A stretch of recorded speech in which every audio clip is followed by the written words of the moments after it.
still. You can't do it? It says rotate your phone. It wants it to be this way. No, yeah, we can't make it that way. Is it live? Well, yeah, it's live right now. He's not saying rotate your phone.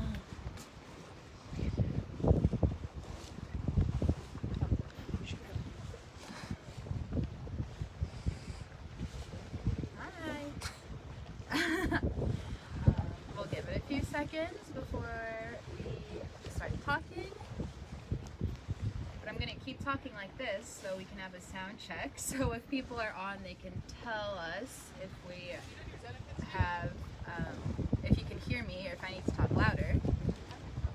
It's really, we got to get the sail. Okay, let's look. Sailing, the wind is filling the sail really well. Maybe I'll go back here.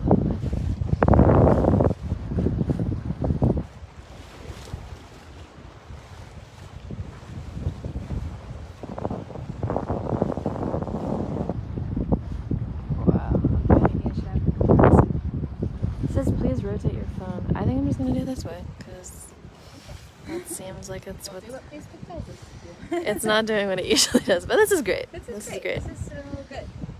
Can we have a few people in the comments if you can hear me if I talk at this level? Yeah, it's a good level. Okay, I'm gonna start. Hi everyone, my name is Marilia. I am the Educator Deckhand on board the fine and splendid Sloop Clearwater, and I'm here to talk to you about what it means to be an Educator Deckhand, both in normal times and in this crazy time that we're in right now. So there are typically 2 Educator Deckhands on board during a normal sailing season, and the role is educator / deckhand. So you have 2 jobs. So educator, when we have students on board, you help lead the stations, you help lead the groups to each station and teach the children or the students or the public on board about life, history, navigation, everything that we've kind of been highlighting in these live videos. We do it more in depth with students.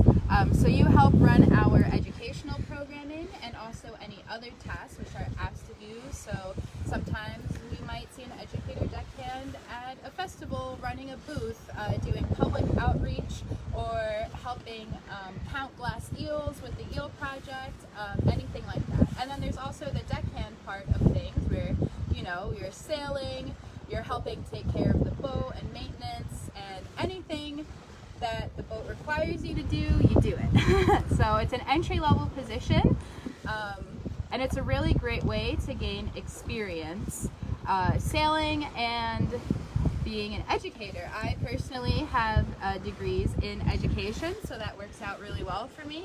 I have a degree in music education, so it's really nice that I'm on this boat that has such a great focus on music, right, because of Pete Seeger. Now we're doing, you know, we're not taking normal passengers and ed sails on ships, so we've been doing our Clearwater Connects virtual program. So I have been helping out in those by leading some stations here and there just virtually, or sometimes I'll be manning the camera, or sometimes I was helping Eli out at Tideline and doing programs there at Esopus Meadows, which are actually going to be passing. You can see right there, that's Esopus Meadows with the lighthouse, and it might be a little speck, but there's actually the water chestnut chomper that we call it. Water chestnuts are an invasive species here in our Hudson River, but they're really, really abundant. So we have boats that kind of chop them up and help control their population. So we do tide lines right there from Esopus Meadows, and we talk about fish and the estuary and everything educational there. So that's the educator deckhand position. If anyone has any questions, I'll try to answer them as best as I can. You too can be an educator deckhand. Next spring, we're taking applications, so send your resume and a cover letter to Clearwater Apps Crew Apps at clearwater.org.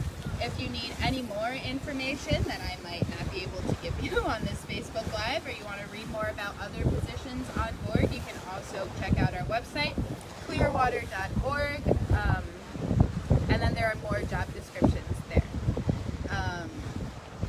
Yeah. Sweet. Should we check out the sails again? Yeah, coming about. Whoa. We're tacking. We're tagging.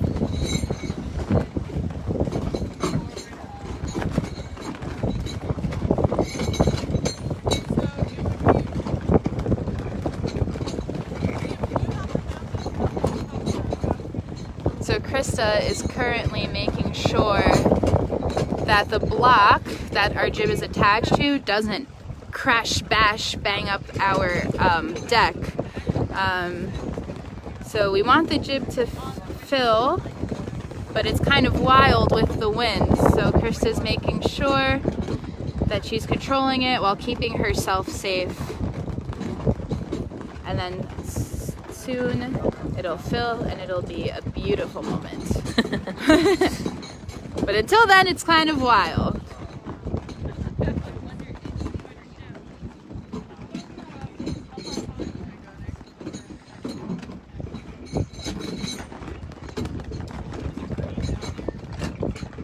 Push your head up. Ooh, yeah. Oh, there we go, there we go. There it is.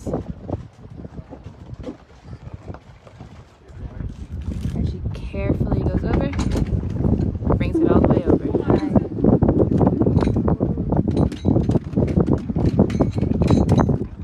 It can be tough for the sail to fill sometimes. And there it is.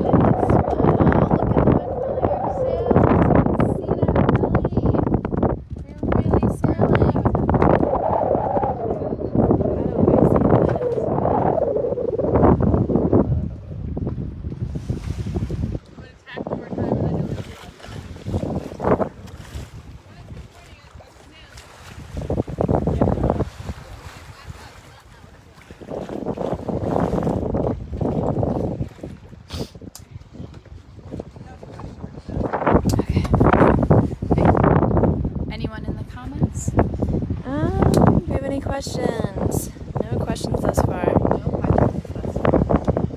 I can tell you a little bit about what you can keep an eye out on our Facebook post for today. We are always posting to our story on Instagram and on Facebook at Sloop Clearwater on Instagram. And those all get pushed to Facebook, so be sure to watch our Facebook stories. We have little snippets of ship life. We'll be doing these crew logs. Coming about again. We'll be doing these crew logs for the rest of our journey. So today it was the Educator Deckhand position. We got a little sneak peek of our bosun at work on our story yesterday. And we'll just keep it going. We have deckhands, we have education coordinators, we have first mates. Our second mate is also our bosun, so I'm sure he'll talk a little bit about both of those positions. We also have a sail trainee position. We don't have any sail trainees on board right now. Oh, that's something I forgot to mention. So educator deckhands are normally a 6 to 12 week contract, so about 2.5 months, longer sometimes. A sail trainee is kind of like your real entry level. I'm learning everything for the first time. So is an educator deckhand, but a sail trainee can do more of the sailing aspect of it and deckhand aspect of it, and that's a month-long position. I was a sail trainee back in 2017, and here I am again 3 years later as an educator deckhand. I was supposed to be on from August to September, but life happens, and I'm just really happy to be on this journey right now, which is really great. I'm just happy to be on the water and giving a message of hope to people and keeping you all involved with us, because we really want to take you sailing so badly. We miss our passengers, we miss the manpower from hauling up the sail, and just being able to see everyone and interact with everyone in the Hudson Valley. But I'm glad we're doing a great job. Is that Esopus Lighthouse? Yes. Was that? Yes. That was right there. That was the Esopus Meadows Lighthouse. What's really cool about Esopus Meadows is that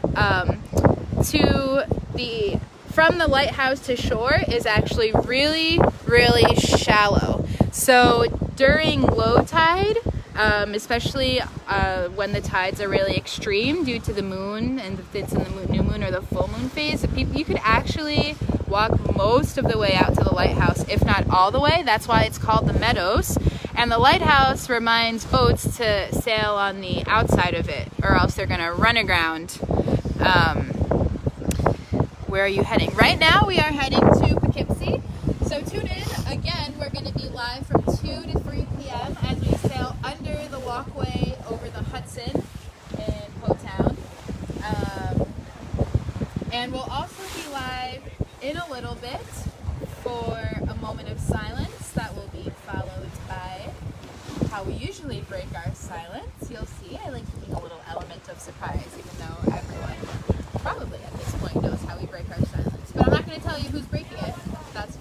That's a surprise. We have more questions. Yes. Well, say again where we're going. So we're going to Poughkeepsie. Right now, we are on leg 3 of our trip. We left Kingston and the Rondout Creek this morning, and we're heading to Poughkeepsie. And then 2 more questions, and maybe this is for the captains, but prevailing winds and tidal flow. Should we talk to Amy? Talk to Amy about that. Let's take us over to I'll Amy. take us over to Amy. Captain Amy. Captain Amy, we have a few questions for you from Facebook.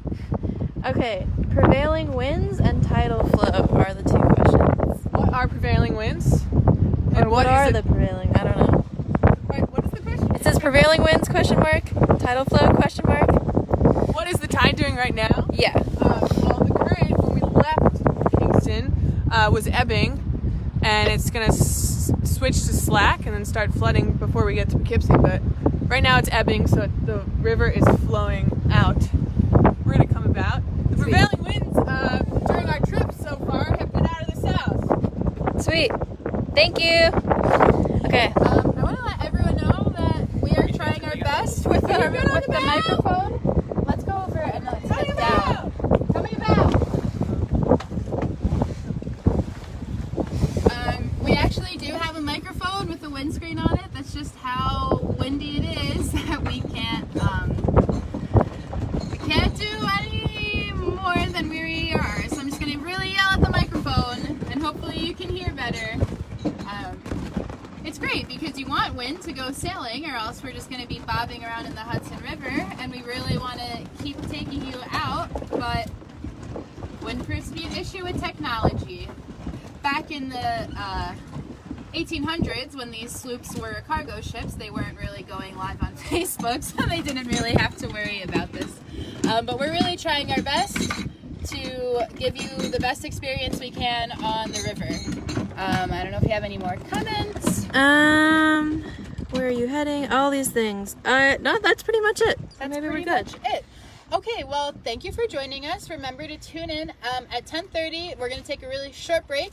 At 10:30, we're going to go live again for our moment of silence, followed by special guest appearance.